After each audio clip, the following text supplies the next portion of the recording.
If you're so successful, why are you still working 70 hours a week? Exploring the costs and benefits of an always-on work culture. Abstract.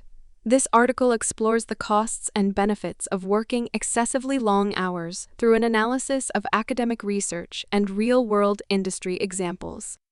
It argues that while dedication and hard work have driven success initially for many professionals, an always-on culture risks normalizing unsustainable practices that undermine well-being in the long run. Extensive research documents the negative impacts of chronic overwork on physical health, mental health, job satisfaction, and productivity. However, evidence also suggests that balanced boundaries between work and personal life can yield individual rewards like reduced stress and organizational rewards like stronger engagement and innovation. The article provides strategies for professionals and leaders to strike a balance appropriate for their context, through mechanisms like clearly communicating expectations, measuring outcomes over hours, guarding time for learning and relationships, and role modeling boundaries. With care and intention, even competitive industries can promote sustainable success over the long term. Work-life balance has become an increasingly important issue in today's workplace. As technology allows us to be constantly connected, more professionals find themselves working longer hours and blurring the lines between their personal and professional lives. While dedication and hard work have their place, an always-on mindset can take a significant toll if not properly managed. In this brief, I draw on research from management studies, organizational behavior, and positive psychology to explore some of the costs and benefits of a 70-hour work week. My goal is to provide actionable insights based on both academic findings and real-world examples from different industries. Through an honest assessment of challenges and trade-offs, I hope business leaders and professionals alike can make more informed choices about sustaining success, while also nurturing well-being, relationships, and a life beyond work. Defining success and its discontents. What defines success in today's competitive landscape?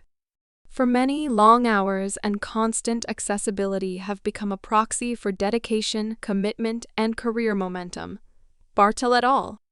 2014, when surveying over 25 top executives across tech, finance, and consulting, nearly all reported routinely working well beyond a typical 40-hour week, driven by a relentless pursuit of results, revenue goals, and shareholder value. Thomas, 2019. While output and responsibilities have certainly expanded in the digital age, an always-on culture risks normalizing unsustainable practices that undermine health, happiness, and productivity over the long run. The costs of constant overwork are real, and success alone does not shield individuals from burnout, relationship issues, or other negative effects on well-being. Shanafelt and Noseworthy, 2017. Costs of overwork on individuals and organizations. At the individual level, extensive research documents risks to both physical and mental health from prolonged high stress. Working excessive hours has been linked to higher rates of cardiovascular disease, obesity, diabetes, and other health problems. Ganster and Rosen, 2013. It also increases odds of depression, anxiety, and burnout, a state of emotional, physical, and mental exhaustion caused by chronic workplace stress. Meslash et al. 2001.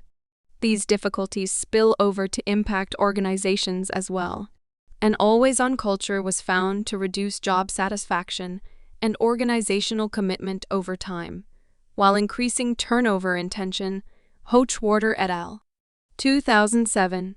One study of over 2,000 employees estimated the financial cost of burnout and replacement at upwards of $5,000 per employee annually. Sullivan, 2018.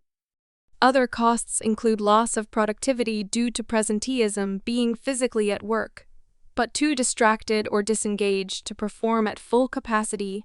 Oxford Economics, 2013. To provide an industry example, in management consulting, long hours are notoriously defended as the cost of doing business. However, research suggests diminishing returns beyond 50 hours per week.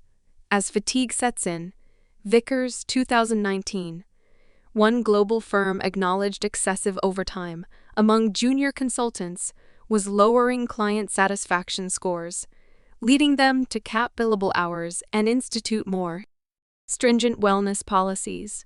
Jones, 2020. Benefits of balanced boundaries.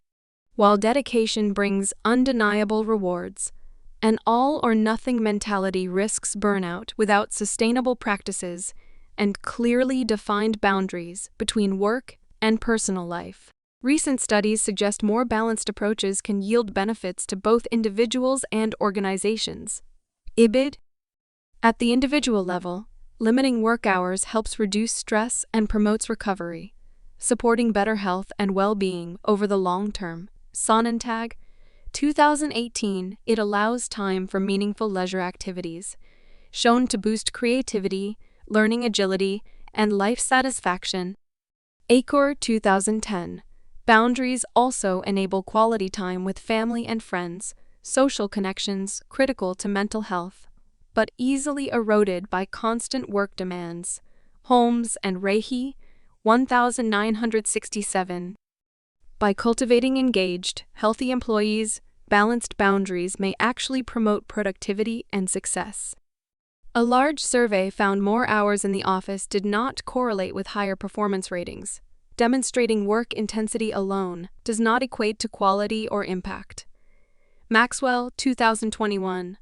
Organizations that encourage reasonable limits report stronger engagement, discretionary effort, and lower turnover rates. Harder et al. 2002. Boundaries allow time for strategic thinking, learning, rest, and recovery, all drivers of innovation and sustainable advantage. Striking a balance within your industry context. Given the diverse contexts across industries and roles, a one-size-fits-all approach is unrealistic. Success looks different depending on individual strengths, preferences, and industry demands. However, with careful planning, even notoriously demanding fields can cultivate engaging, self-renewing cultures. For example, in financial services, one elite investment bank instituted annual wellness grants, sabbaticals every 5 years, and team-building activities to foster relationships and strategizing beyond daily triage work. Chopra, 2019. This supported higher morale, retention of top performers, and productivity over the long run compared to industry peers still equating face time with commitment. In tech, some startups experimenting with shorter working weeks or unlimited paid time off report boosts in ideation, quality of work, and loyalty even in hyper-competitive spaces. Parker, 2018. Others track individual tasks objectively rather than hours, or cap after-hours emails, freeing high potentials from constant low-value work that depletes.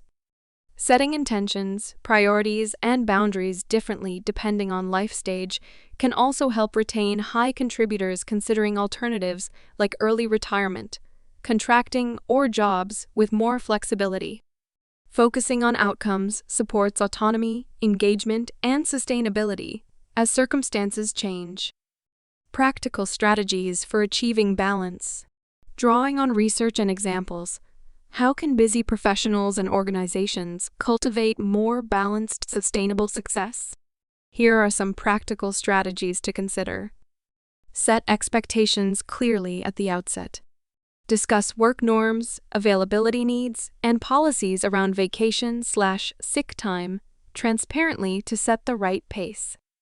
Track time spent on tasks, not hours spent in the office.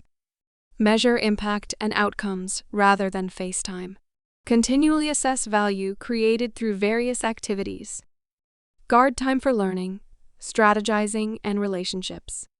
Block out time weekly for professional development, team building, or networking to fuel innovation and morale over the long run. Role model appropriate boundaries as a leader. Demonstrate that disconnecting periodically does not diminish commitment or derail initiatives. Maintain reasonable work-life rhythms yourself. Encourage periods of deep work without interruption. Schedule focused time blocks to make significant progress on complex problems without constant disruption from emails or meetings. Try no email/call hours. Experiment with disconnecting completely for set periods each day or week to promote recovery and strategic thinking beyond reactive triage mode. Communicate that work can wait until tomorrow. Normalize taking time off fully without guilt. Return fully recharged and able to think more creatively. Conclusion: an always-on culture remains deeply embedded in many competitive industries and roles. However, research clearly shows that while dedication drives success initially, sustainability demands properly managing the toll of constant overwork over the long term. By cultivating balanced, engaged employees through mechanisms that support health, learning, relationships, and renewal, organizations can retain top talent and their institutional knowledge for decades, outperforming peers stuck in short-term, hurry-up, and burnout mentalities. With careful planning and role modeling, even high-paced fields can strike the right work-life integration. Success leaves clues. Let us learn wisely from both accomplishments and areas for growth. Overall well-being, balanced purposefully with productivity, should be the ultimate goal for individuals and employers alike.